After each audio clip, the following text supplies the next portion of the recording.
तुमने वो कैसे खाई? वो मेरी कैंडी थी। वापस करो वरना मैं तुम्हें सजा दूंगी। शार्वी ने बच्चों की तरह रोते हुए कहा, मैंने वो कैंडी इन होठों से खाई है, अब कैसे सजा दोगी तुम इन होठों को? आहान ने आंखों में शरारत भर के अपने होठों पर उंगली रखते हुए कहा। उसकी नजरें शार्वी के लाल और पतले होठों पर ही टिकी हुई थी। ये सुनकर शार्वी ने एक पल के लिए कुछ सोचा और फिर आगे बढ़कर उसके होठों को काट लिया। शार्वी के होठों का एहसास अपने होठों पर महसूस करते ही आहान एकदम से शॉक्ड हो गया। एवं वो रिएक्ट करना भूल गया। लेकिन जैसे ही उसे अपने होठों पर एक तेज दर्द महसूस हुआ, उसने फौरन रिएक्ट किया और उसने उसके होठों को अपने होठों में दबा लिया और उसे पैशनेटली किस करने लगा। शार्वी अब उससे दूर होना चाहती थी, लेकिन आहान ने उसकी कमर में हाथ डालकर उसे खुद के करीब कर लिया और उसे डीपली किस करने लगा। थोड़ी देर उसकी बाहों में कस मसाने के बाद शार्वी ने खुद को उसकी बाहों में फ्रीली छोड़ दिया और उसका साथ देने लगी। अब वो भी लगातार आहान को किस कर रही थी। इस वक्त वो पूरी तरह नशे में थी और उसे कुछ भी समझ नहीं आ रहा था कि वो कहाँ है और क्या कर रही है, बट उसे आहान को किस करना अब अच्छा लग रहा था। थोड़ी देर बाद जब आहान को लगा कि अब वो अपना कंट्रोल खो सकता है, तो उसने शार्वी को खुद से दूर करना चाहा, पर शार्वी पूरी तरह से नशे में धुत थी और वो उससे अलग नहीं होना चाहती थी। तो आहान ने भी अपना कंट्रोल खो दिया और वो उसे रूम के अंदर ले गया और फिर वो दोनों और पैशनेटली किस करने लगे। अब वो लगातार उसके चेहरे, होठों, कॉलर बोन हर जगह किस कर रहा था। फिर जैसे ही उसके हाथ शार्वी की ड्रेस को अनजिप करने के लिए आगे बढ़े, अचानक उसकी नजरें शार्वी के मासूम चेहरे पर पड़ी, जो इस वक्त बिल्कुल होश में नहीं थी और उसकी मस्कारे से सजी पलकें नशे में बंद होने लगी थी। तभी आहान के बढ़ते हाथ अचानक रुक गए और वो धीरे से बड़बड़ाया, अपनी पाक मोहब्बत से हम उन्हें उस दिन रूबरू कराएंगे जब वो यूं नशे में खोकर नहीं, प्यार में मदहोश होकर करीब आएंगे। शार्वी की आंखें नशे से पूरी तरह से बंद थीं और उसके होंठ धीमे धीमे अभी भी कुछ बड़बड़ा रहे थे। आहान ने उसे धीरे से ले जाकर सोफे पर लेटा दिया और उसके बिखरे बाल और कपड़ों को ठीक करने लगा।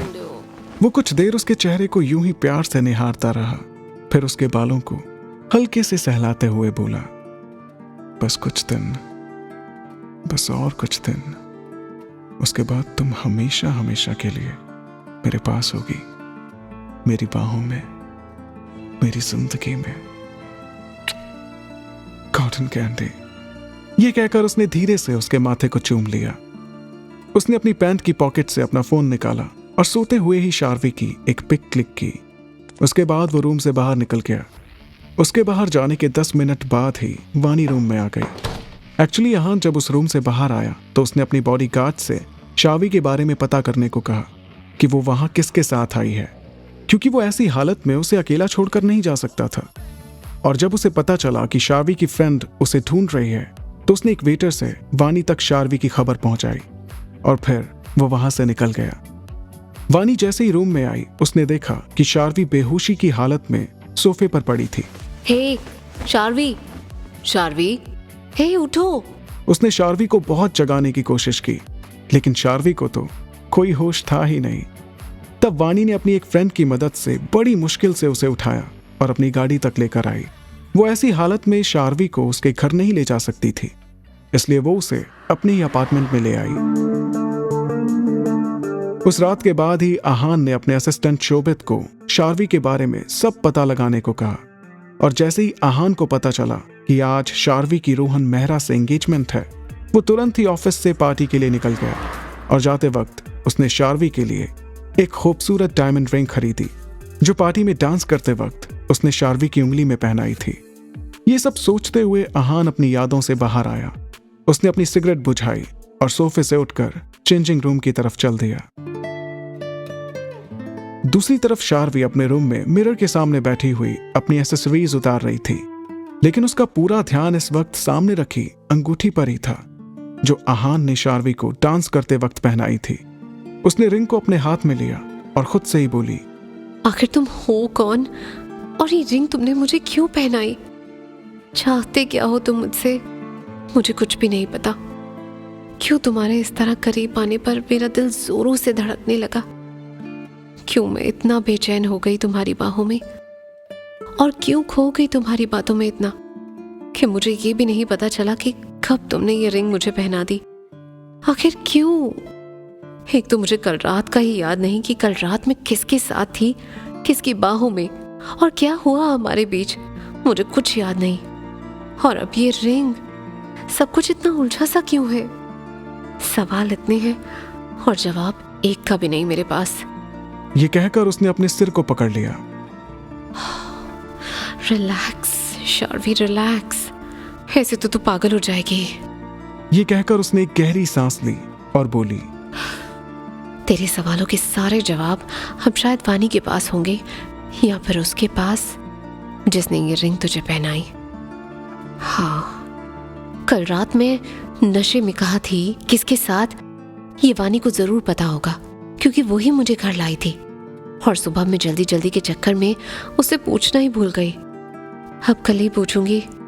फिलहाल तो मुझे सो जाना चाहिए, वरना मैं इन सवालों को सोच सोच कर पागल हो जाऊंगी। ये कहकर वो उठी और अपने बेड पर चली गई। थोड़ी देर बेचैनी से करवटें बदलने के बाद आखिरकार उसे नींद आ ही गई।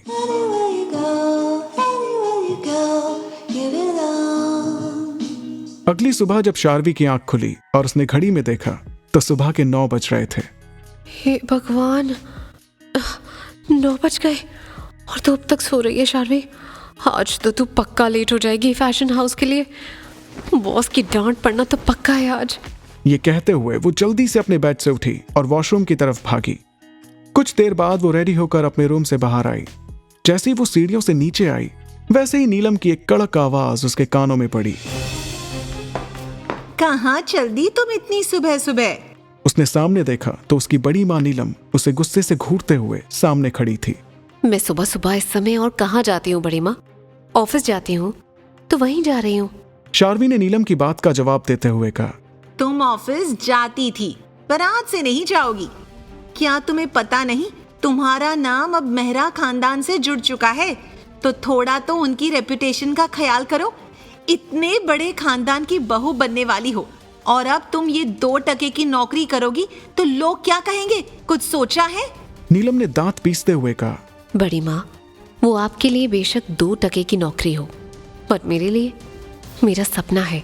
और मॉम भी चाहती थी कि मैं एक बहुत बड़ी डिज़ाइनर बनूं और खुद का फैशन हाउस खोलूं। बस इसलिए मैं ये जॉब कर रही हूँ, ताकि मॉम और अपना सपना सच कर सकूं।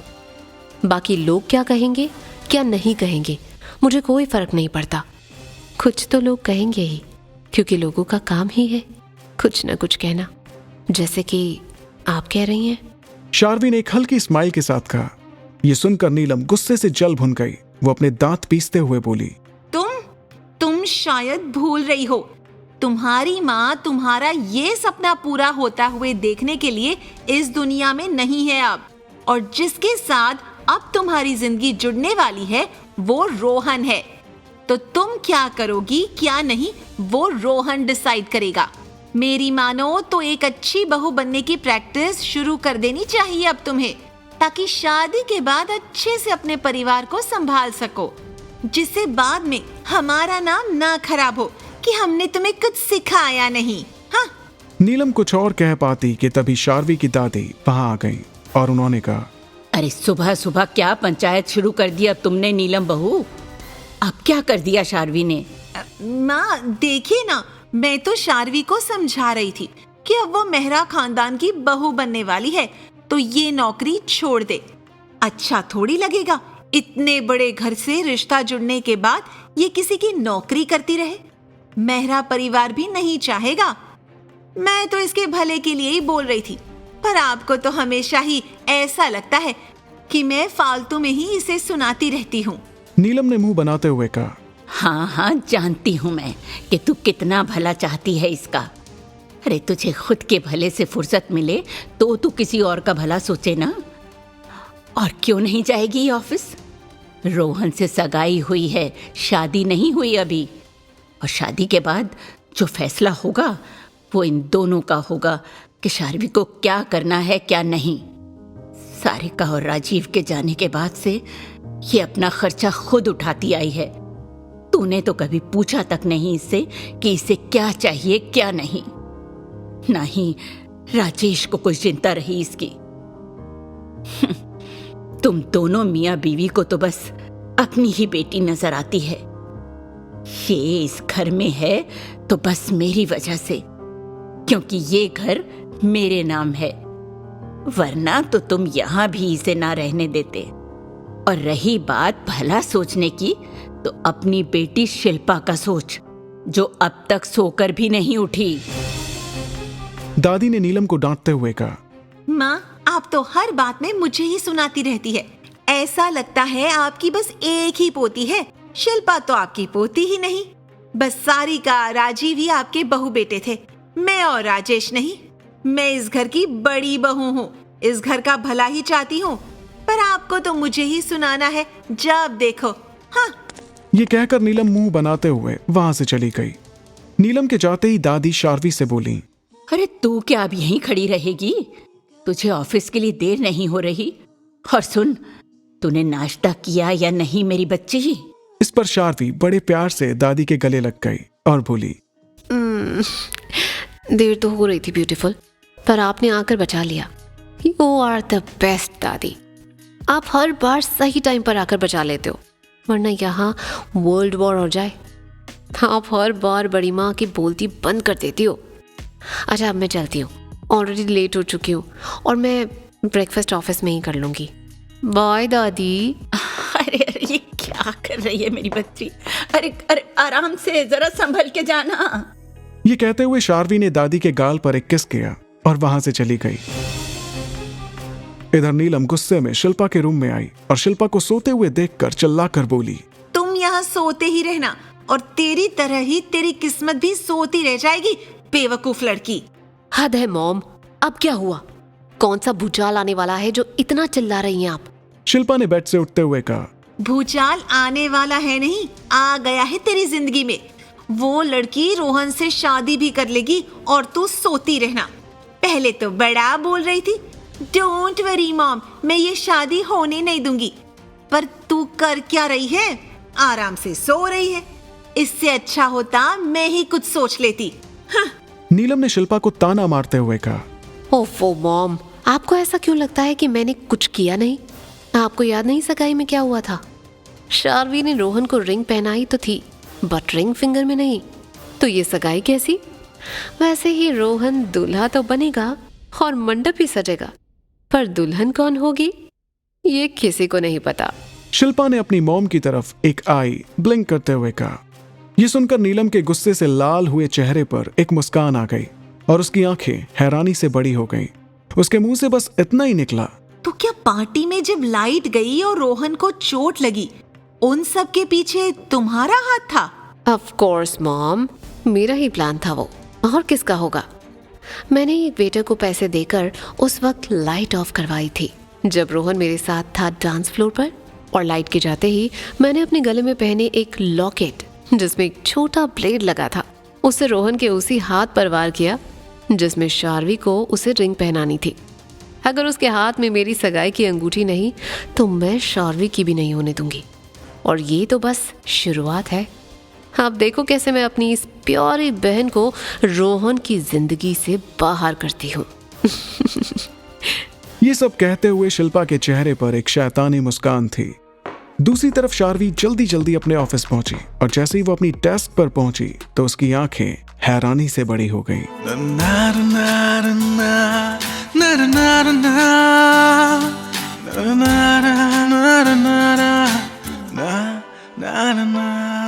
एहसास तेरा हर पल साथ है, अब तू ही जिंदगी है, तू जान है।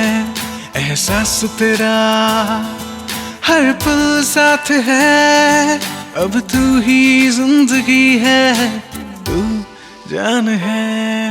हेलो फ्रेंड्स, मैं हूं आरजे रिवांश। सबसे पहले आप सभी का तहे दिल से शुक्रिया।